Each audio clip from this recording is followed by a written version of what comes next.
Snow fell like broken glass across the edge of the world. On planet Varilia, winters didn't arrive with soft flurries or gentle winds. They came with force. Unrelenting, bone-deep, and savage. In the upper mountain sectors, where even scavengers refused to tread, the storm had lasted for 10 nights already. It had buried entire valleys, frozen rivers in mid-roar, and erased paths even satellites couldn't map anymore. For Carter, that suited him just fine. He lived alone, tucked into a semi-collapsed mining station carved into a sheer cliff wall. A rough metal shelter, retrofitted with scavenged solar panels and a temperamental generator, clung stubbornly to life against the mountain's cruelty. The place had no name, and Carter liked it that way. Names brought people. People brought questions. Carter wasn't a soldier anymore. He wasn't much of anything. Just a mechanic who preferred the quiet of frostbite to the noise of civilization. But on the third night, something changed. Scratch. Scratch. It was faint. So faint he thought he imagined it. He sat up in his cot, ears straining, heart thudding. The wind howled outside, shaking the sealed shutters like angry fists. But underneath the storm's scream, there it was again. Scratch. Scratch. He threw off the blanket and grabbed his jacket. The air bit at his skin instantly, sharp and dry. He slid on his boots, checking the door panel's external chem feed. Static. Again. He'd meant to fix it yesterday. His fingers hovered over the manual override. He hesitated. Once, it could be the wind. Twice, a trick of a sleep-deprived mind. But 3 nights in a row. He hit the button. With a hydraulic hiss, the door cracked open, and a fist of snow punched through the gap. Wind roared into the shelter, snatching at blankets, tools, anything not nailed down. He squinted into the white fury, shielding his eyes. Nothing. Only swirling snow, thick and endless. But there. Faint, barely visible in the floodlight's glow, footprints. They trailed away from the door, heading into the storm. Too small to be his. Too erratic to be deliberate. He stepped outside, breath fogging instantly. The cold wrapped around him like a noose. Each step crunched through layers of drift. A few meters from the door, he found it. Not a person. Not a body. Fabric. A robe, scorched along the hem. Its blackened edge still steaming faintly. He crouched, brushing away the snow. Thin fabric. Useless in this weather. Torn. Beneath it, more scraps. Singed cloth. Burned layers. Someone had set their own clothing alight. To stay warm. He stood, scanning the storm again. Who does that? His voice vanished in the wind. Back inside, he sealed the door, leaning against the frame. His hands trembled, and not from the cold. Whoever had been out there wasn't human. He knew that without knowing why. The footprints were too narrow. The burn patterns too delicate. The feeling, that strange, crawling intuition he hadn't felt since the war, settled in his chest. That night, he couldn't sleep. When morning came, if you could call it morning beneath the endless storm, he packed a sealed metal container with dried fruit, hard bread, and a ration bar. He left it outside, just under the overhang, sealed tight. He didn't expect it to be taken. But when he checked hours later, the container was empty. Clean. Untouched snow all around. No prints. No sign. That night, it came again. Scratch. Scratch. He was already up, wrench in hand, heart pounding. This time, he didn't hesitate. He opened the door wide. A figure collapsed forward. Carter barely caught them in time, stumbling back under the weight. She was light, too light. All angles and trembling limbs. Her skin was pale violet, almost translucent, and cracked like dried clay. Silver hair, matted and half-frozen, fell around a face too exhausted to hold an expression. Her lips were blue. Her fingers curled against his jacket like claws. She wasn't human. But she was dying. He carried her inside without thinking. The door sealed behind them, and the storm vanished into silence. He laid her on the heated cot and wrapped her in every blanket he owned. Her skin was ice. Her breathing shallow. "You made it," he whispered, "3 nights, you made it." Her eyes opened. Silver. Glassy. "Why, didn't you leave me to die?" Her voice was broken stone. Dry wind. Agony in syllables. Carter blinked. "What?" She tried to speak again but passed out. He moved fast, adrenaline overriding hesitation. Heated water.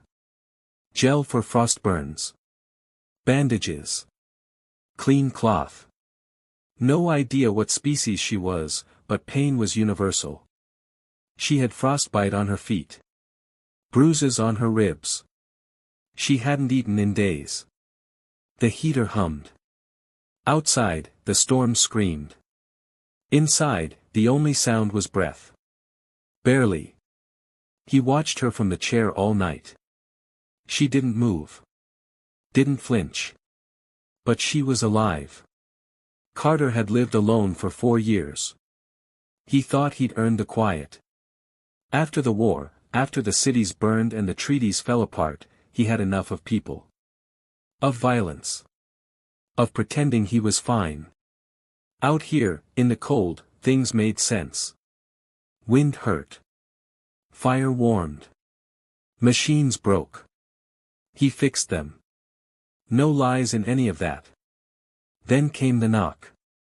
And now there was her. By morning, her breathing steadied. He checked her pulse every hour. Slow, but no longer failing. Around midday, she moved. Just a twitch. Then another. Fingers flexing beneath blankets. Then, eyes. Open. Clear. Cautious. She sat up too fast and gasped in pain. "Easy," Carter said, raising his hand. She froze. Not with fear. With calculation. Her eyes flicked around the room. The heater. The food shelf. The tools. Her fingers gripped the blanket like a weapon. "You let me in?" she asked. Carter nodded. "Yeah. You were dying." She blinked. Slowly. "No one else did." "Others saw you." She nodded. 2 other shelters. Scratched the walls. Knocked. They turned off their lights. Rage curled in Carter's stomach. "They left you." She stared at him. "I thought humans feared aliens." He shrugged. "Some do. I don't." She glanced at the cup of broth beside her. "What is that?" "Soup. Drink it slow." She lifted it, sniffed, sipped. Her eyes widened. "It's warm." "Yes. Not painful." "Why would it be?" She pointed at the fire. "In my world, warmth is punishment." Carter frowned. "Punishment? Heat is used to mark the disobedient. Burn the weak. Fire is control." He sat across from her, slowly. "Here, fire saves us." She looked at it, confused. Curious. Scared. No pain. No pain. She stared at the flames. Strange world. He smiled. Get stranger every year. That night, she lay down on the spare mattress near the fire. But she hesitated. Carter saw it. "You okay?" "I don't know if I can sleep beside fire." He knelt beside her. "Then I'll stay near. If it gets too hot, I'll lower it. You're safe here." She looked at him. You speak like someone who's been hurt. He paused. Then nodded. Everyone carries scars. But if I stop helping others, mine never stop bleeding. She lay down slowly. Closed her eyes. And didn't shake. Carter watched her sleep. This time, no scratching at the door. Because the door had opened. And he had let the cold in. But the warmth had stayed. Sierra awoke before dawn. The fire beside her crackled softly, casting orange light across the shelter walls.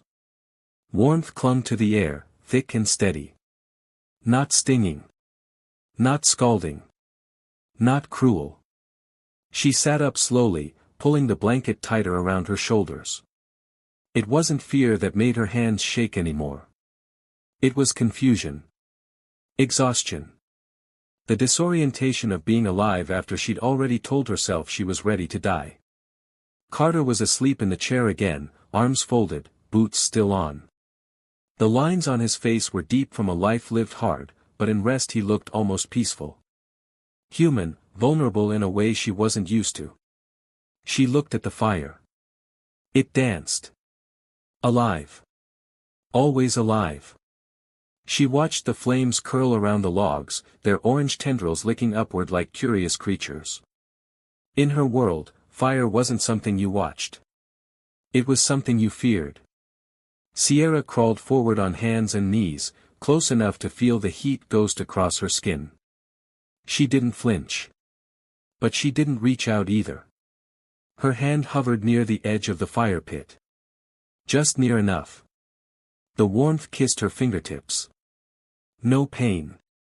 Not yet. She pulled back. Heart racing. You can touch it, Carter's voice broke the silence. She jumped, spinning to face him. He sat forward, rubbing his eyes. Sorry. Didn't mean to startle you. She stared at him for a long time. I didn't sleep much, she said quietly. Bad dreams? She shook her head. Not dreams. Just, memories. He nodded slowly. Stood. Walked toward the fire and sat beside it, cross-legged. You still afraid of it? Yes, she admitted. But not the way I used to be. How was it used, in your world? She was quiet. We didn't use fire for warmth. Not in homes. Only in punishment. To mark the unworthy. He didn't ask what that meant. Not yet. Instead, he held out his hands to the flame. This saved my life more times than I can count. Fire out here isn't a threat. It's the only reason I haven't frozen solid. Sierra studied his hands. Scarred, rough, but steady. How can something so dangerous be good? Same way a weapon can defend or destroy, Carter said. Depends on who's holding it. Later, he brought her a bowl of soup. She took it with both hands, still surprised every time the heat didn't bite her. Try something, he asked. She looked up. He motioned to the fire. Come sit. Not too close. Just enough to feel it. Her fingers tightened around the bowl. I won't make you. She stared at the flames. Then nodded. She sat beside him. Not too close, just enough for the warmth to wrap gently around her body. She didn't tremble. Not this time. Minutes passed in silence. Finally, she whispered, "It's not burning me." "No," Carter said. "Because no one's forcing it on you." She looked at him.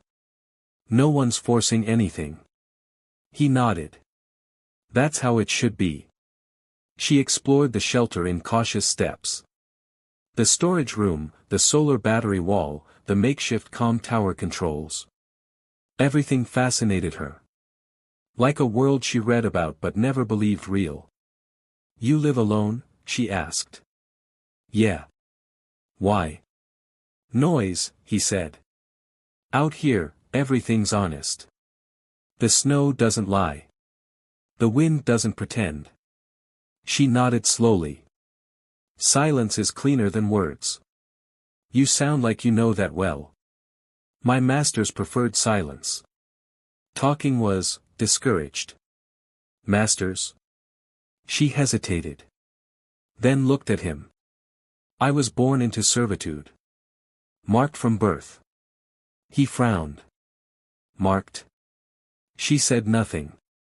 That night, she waited until Carter slept.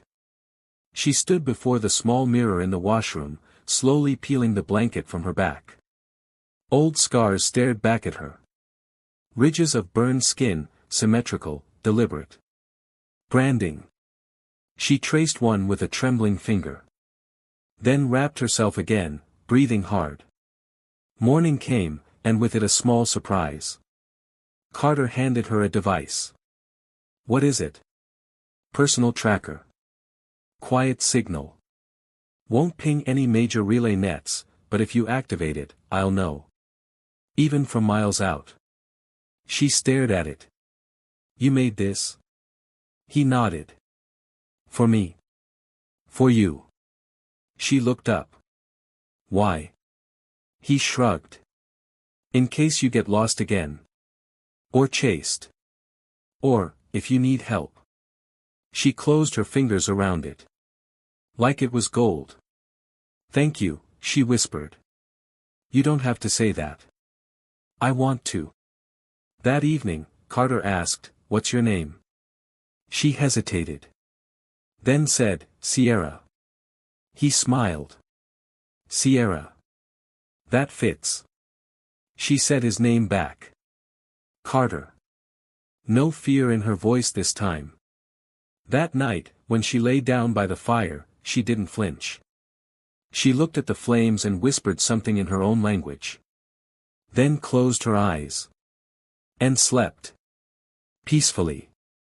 For the first time in her life. The storm outside had calmed, but inside the shelter, something heavier lingered. Sierra stood barefoot in the small side room, wrapped in one of Carter's thickest blankets. Her violet skin was slowly returning to its natural hue, the frostburn healing in patches thanks to Carter's consistent care. But it wasn't the cold that kept her awake that morning. It was the mirror. She stood before it in silence.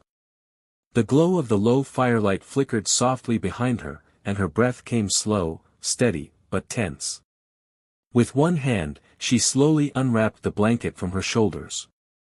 Her back was bare now, exposed to the chilled air. And the scars.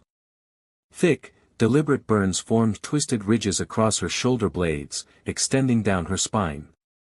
Ancient, ceremonial brands from her homeworld. Each symbol meant something. Disobedience. Defiance. Insolence. Or so they said. She had only spoken out once, questioned an order, refused to kneel. For that, they had carved shame into her flesh. Sierra? She startled.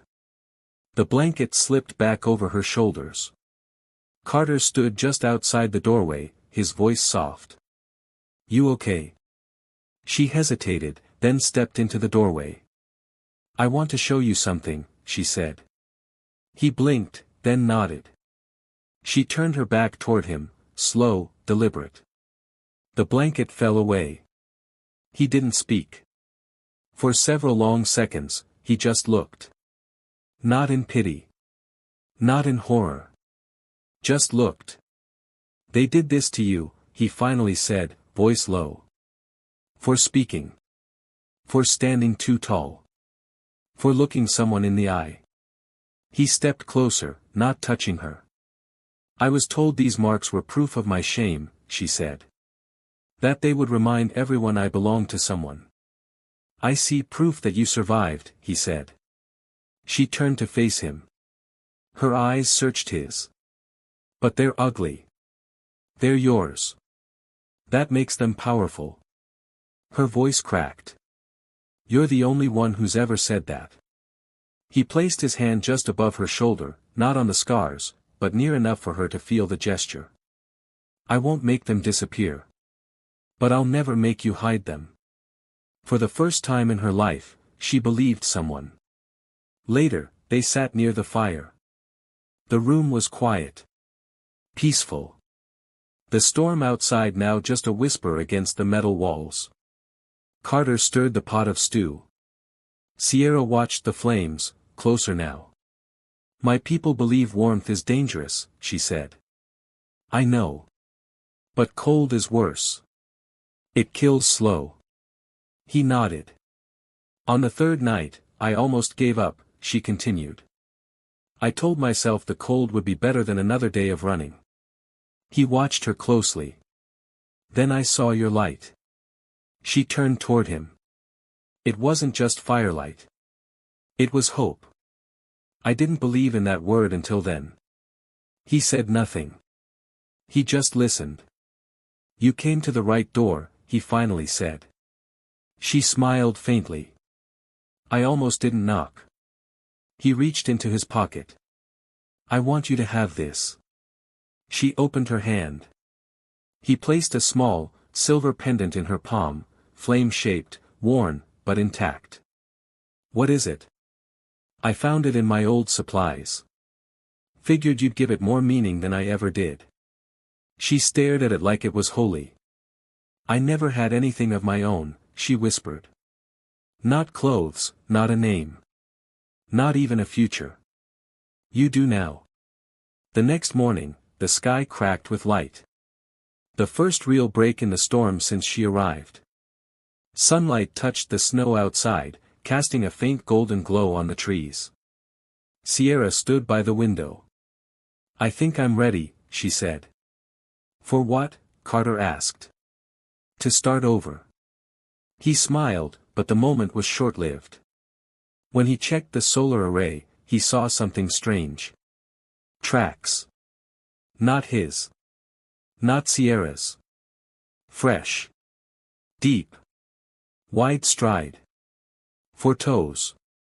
He crouched, brushing ice from the surface. Alien. His gut clenched. He returned to the cabin fast. Sierra was feeding the fire. "Someone's out there," he said. She looked up, her face suddenly pale again. "You said your people sent you into the snow as punishment." She nodded slowly. "I think they came back to make sure it worked." Carter locked the door and lowered the shades. "Tell me everything." She took a deep breath. "If I survived, I'd be proof that their punishment wasn't final. They'd come to erase me. And kill anyone who helped." He stared at her. "That includes me now." "Yes." He was silent for a moment. Then moved to the storage crate, pulling out a rusted rifle, a shock baton, and a tool belt laced with plasma cartridges. "Then let them come." Her eyes widened. "You don't have to do this." "I know. But I will. Because you knocked on my door. And I opened it. And I'd open it again." That night, they waited. And the wind returned. But it wasn't alone. 3 figures approached from the forest. Cloaked in bone and fur. Armor made of jagged plates. Silent. Hunters. Sierra stood at the window. "They won't enter unless I step out. They want surrender. Will you give it?" "No, not anymore." Night fell slowly over the mountain, its shadows deepening like a curtain drawn by the hand of silence. The cabin's lights were dim. Fire low. Heater on minimum. Carter had sealed every possible opening and triple-checked the emergency exit beneath the flooring.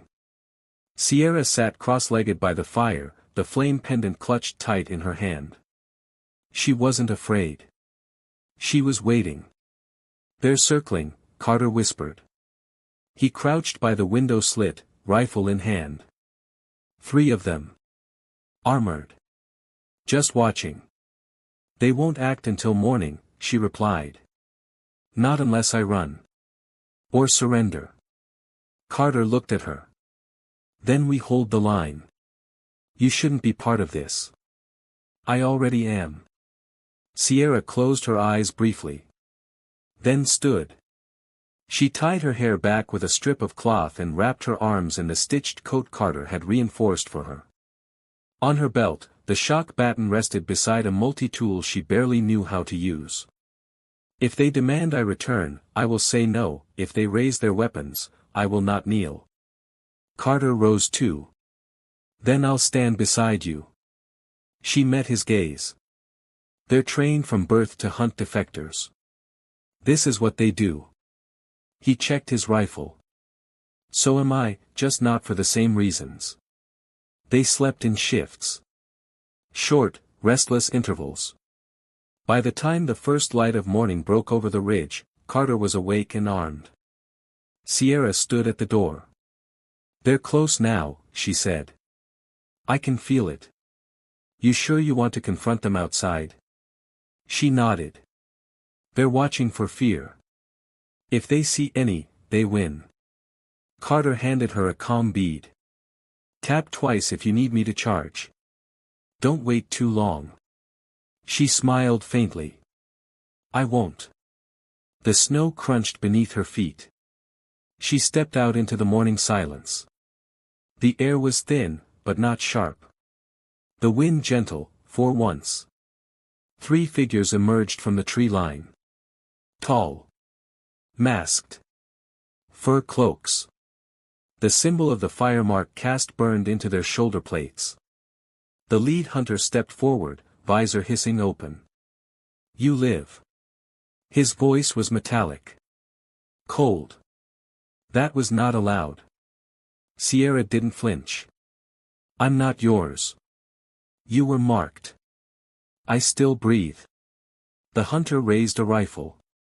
Return with us. Your death will be swift. Your record, erased. She stood taller. No. Behind the cabin wall, Carter was already moving. You would defy the right. I never accepted it. I never bowed. Then die here. The rifle rose. And Carter stepped out. Drop it, he growled. His voice didn't echo. It landed like stone. Who are you to interfere? The hunter snarled. Someone who opened his door. And isn't afraid to shut it again. You protect this exile. This failure.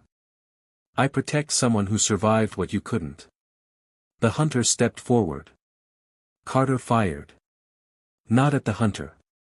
At the ground in front of him. A warning. The other 2 raised their weapons.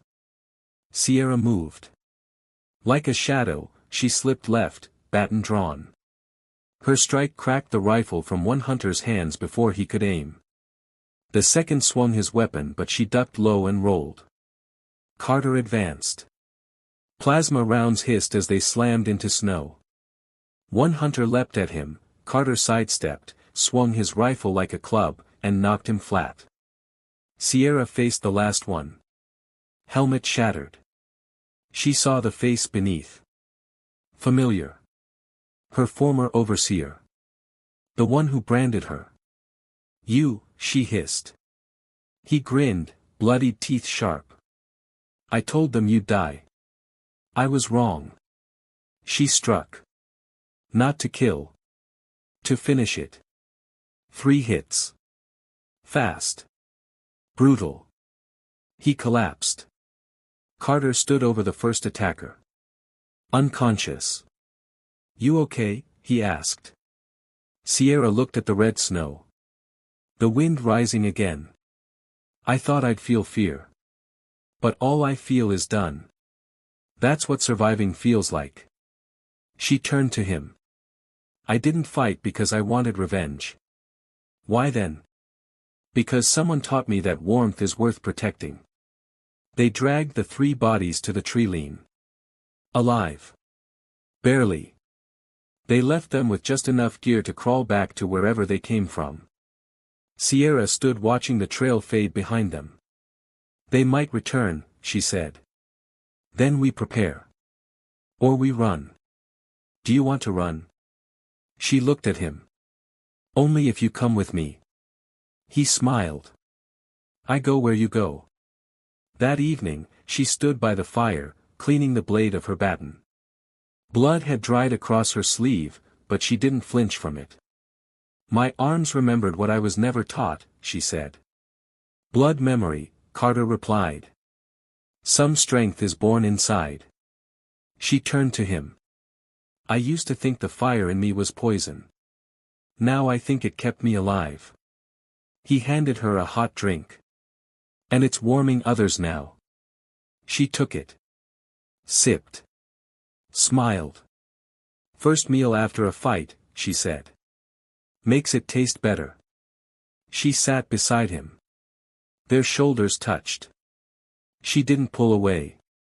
"Was that a real firefight?" "Yeah. And you did outstanding." "It hurt. But not like I thought it would. I expected to feel small." "You weren't." She touched the bandage on her arm. "I was strong." He leaned back. "You still are." The fire crackled between them. And outside, the mountain exhaled a slow breath. The danger had passed. For now. But the warmth had stayed. The sky cleared by morning. A pale blue canopy stretched overhead, dotted with thin streaks of cloud. Sunlight glistened off the snow-covered trees, and a strange quiet blanketed the mountainside. Sierra stood by the window of the cabin, her breath fogging the glass. She wore a coat Carter had sewn together from scavenged gear and fur lining, with a band of simple cloth tied around her upper arm. The place where her exile brand had once glowed now bore only scarred skin and freedom. "You hear that?" Carter asked as he stepped in from outside. She tilted her head. "What?" "Nothing," he said, brushing snow from his shoulders. No boots in the snow. No rifles clicking. No voices in the trees. Peace. Maybe. Or the eye of the storm. She turned back to the window. "I'll take it." On the table behind her, the data pad she'd started sketching on glowed softly. A drawing half finished, two figures by a fire. One sitting. One standing guard. "Is that us?" Carter asked. She glanced at it and nodded. "You gave me this pad. I decided to fill it with memories I want to keep." "And what do you want to be?" She looked at him, calm. "Not a soldier. Not a slave. Just someone who matters to someone." Carter walked over slowly. "You already do." She reached for his hand. Their fingers brushed. Held. "Do you ever wonder why you opened the door that night?" she asked. He smiled. "Every day." "And the answer?" He looked into her eyes. "Because you knocked." Sometime later, Sierra ventured outside. She walked slowly across the snow-covered clearing. The fire pit they had built together weeks ago stood quiet, half buried beneath the frost. She crouched beside it and used her gloves to uncover the ring of stones. She placed a small stick of kindling in the center and lit it from a match she carried in her coat. The flame flared up, soft and clean. No fear. No pain. Carter joined her, setting down a few logs. "First fire you started alone," he said. "First fire I wanted to start," she corrected. She took the flame pendant from around her neck and placed it beside the fire. "Not to burn," she whispered in her language. "But to warm." He didn't ask what it meant. He didn't need to. Inside, they sat by the hearth, eating in silence. No tension. No shadows. Just warmth. Sierra rested her head on Carter's shoulder. His hand found hers again, their fingers twining without words. "Are you happy here?" he asked. She nodded.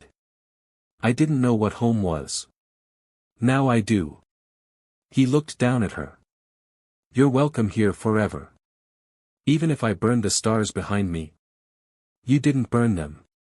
You walked away from the cold." Days passed. The snow melted slowly.